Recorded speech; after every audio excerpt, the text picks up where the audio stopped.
So I have got a good one for you guys today. I know that we all like French fries. I do hope you like French fries. Our family loves them. So we're gonna make French fries together. I've got some wonderful little tips for you. We're gonna get the potatoes. You guys, I use russet potatoes when I make French fries. They're perfect for it because, you know, the starch quantity is just right in them. And then I'm gonna make a few yummy dips with you that are gonna be so good, some little salty stuff. Canola oil is perfect for French fries because I'm going to deep fry them. I know, don't cringe. You can bake them if you want to, but deep fried French fries are just the best. So I'm going to deep fry them. I use canola oil because you can get the temperature a lot higher without it smoking or burning. You could use peanut oil if you want. A lot of people don't with the whole peanut allergy business. But anyways, let's go make some French fries.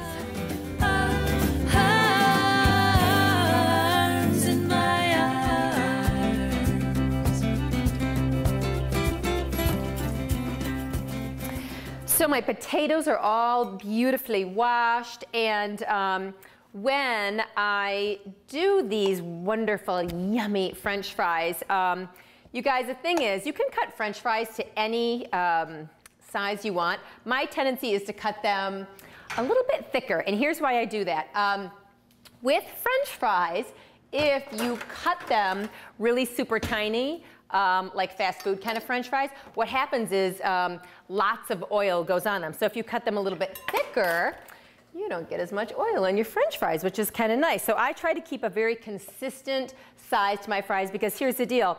If I don't, then all my French fries end up burned if they're little tiny skinny ones versus big fat ones. But you know, this is all I do. I just either cut them into quarters. If you want them a little bit smaller than this, you can do that. Like if there's a bigger one like this, then you know, I'll give it like one more slice. But I try to keep them kind of chubby because I think it helps my French fries just not get as much oil on them.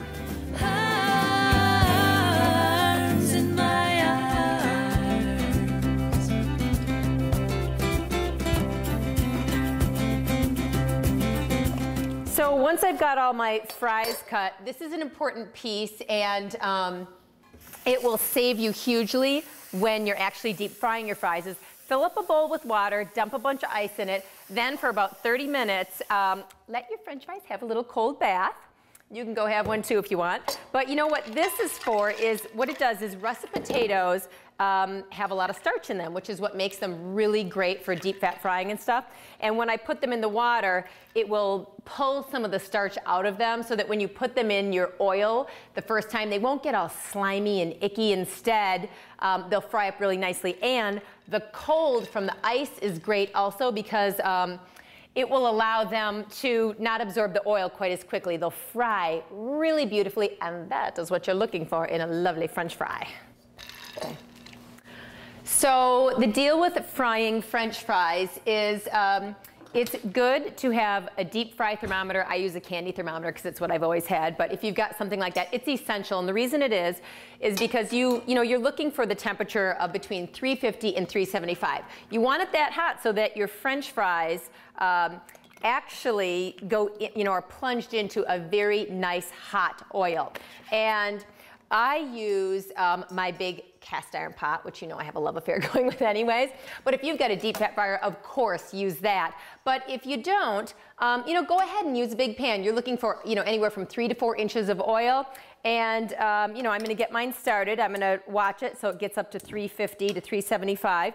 In the meantime, my French fries have been sitting in this water bath for a good 30 minutes. Listen, you can leave them in this bath overnight if you want to. You're not going to harm the little guys. All you're trying to do is, like I said, you can see in the water all that starch and everything like that from the potatoes.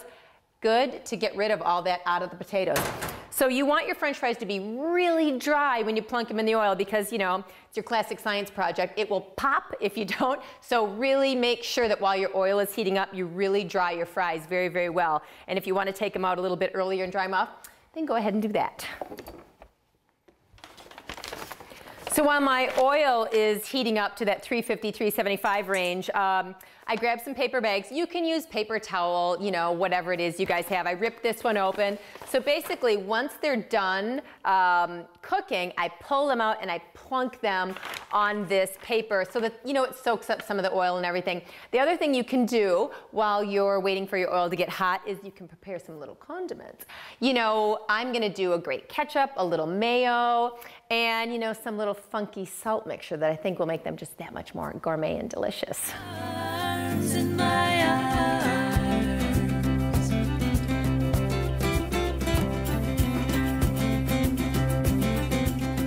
So, well, I love ketchup, and so do our kids with their French fries, because of course, you know, it's the all-American thing, ketchup and French fries. I also love to kind of do the Belgian thing. So, you know, with mayonnaise, and here's the deal with doing mayonnaise and French fries. First of all, it's killer with French fries. So I just use a good safflower store-bought mayonnaise. And you guys, this is so no-brainer. I put a little bit in the bowl. I mix in a little bit of mustard. This happens to be a yummy wasabi mustard. And then I've got some wonderful little herbs here. I happen to have grabbed thyme out of my herb garden. I just give it a whirl. If you don't want herbs in your mayonnaise, it's also really good when you put the salt and stuff on your French fries that you put herbs right in there. You know, it just makes them a little bit more interesting. And this, let's just taste. That's really good. And then I love flavored salts. You know how I'm always telling you guys, you know, try to keep a good mix of different flavored salts and things like that. Well, this happens to be one my sister gave me. And it's just, you know, this happens, it's got like this tropical hibiscus salt. It could be whatever you've got. I'm gonna mix in a little red pepper flake to it to just give it a little bit of, you know, interest and spice and everything. And I think this will be great. So when the French fries come out and they're nice and hot and they've got a little bit of oil off them, then I will douse them with lots of salt and pepper because I love French fries when they're really salty like that. And then the other one I'll do is ketchup. So, you know, you can dip a little there, you can dip a little there, make your own little fantasy French fry.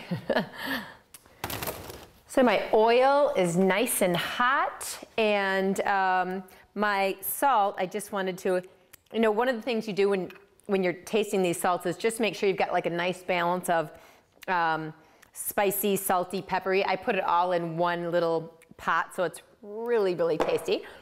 And I'm about there. This is a good tool to have on hand too, you guys. If you don't have one of these, it's called a spider. You know, sometimes they're called, they have bamboo handles. They're called Chinese wok tools or a spider tool. But it's just really great because when you're pulling the French fries out, you know, you can do it with a tong or that kind of thing. But these are really great to have if you get used to doing French fries. So very, very carefully put your fries in because hot oil on your skin is not very becoming. So I don't put in too many at all. I'll usually do, you know, a nice handful at a time. And then I let them fry up for about 4 to 6 minutes until they're kind of a nice, light golden brown. Arms in my eyes.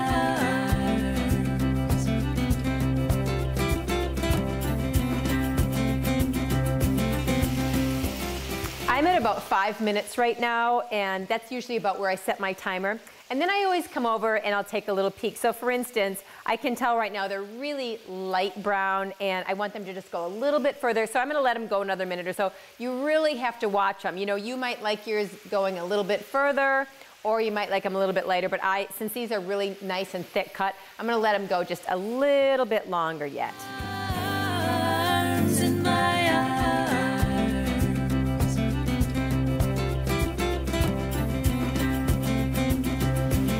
So if you notice that a few of your fries are a little more golden, maybe there are a few of the pieces that are a little smaller, just kind of fish those out and plunk them on your paper bag and, you know, kind of keep your eye on the rest of them. You know, this is the kind of thing you really don't want to walk away from.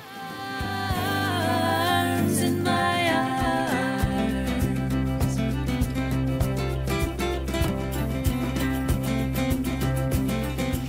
So the rest of my fries are ready. You know, these fries, some of the thicker ones, actually kind of went around the 7-minute range. So like I said, just keep your eye on them.